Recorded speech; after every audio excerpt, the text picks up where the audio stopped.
we are. We're observing a Quercus agrifolia, California live oak, here in Southern California, and we have another very serious wound here.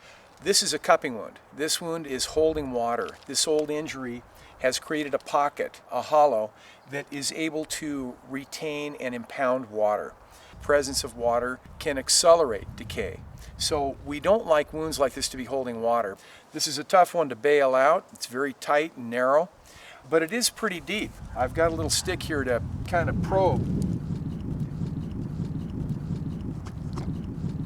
It's about a foot deep, and you can see it's wet.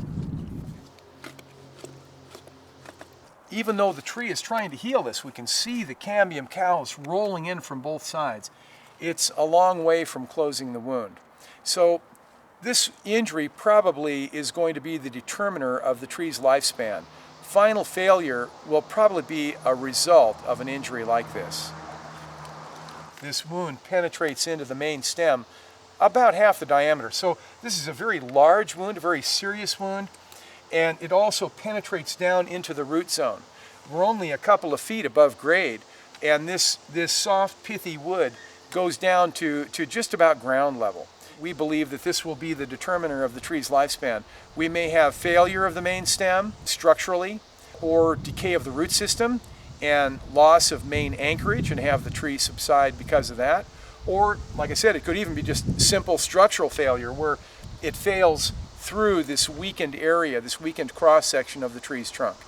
We're going to take the time to really clean and scour this wound out as best we can, and then make a kind of a concoction of oak chip and glue and pack it down into that cavity and see if we can't create a draining wound that won't cup water any longer. In doing so, we will have displaced the water and forced it out of the cavity, and then perhaps the wound will have a better chance of healing. So I think this is what we're going to try on this particular wound. It is the center trunk of the three trunks. So the failure of this trunk could cause the failure of the remaining two. So the whole tree is at stake on an injury like this.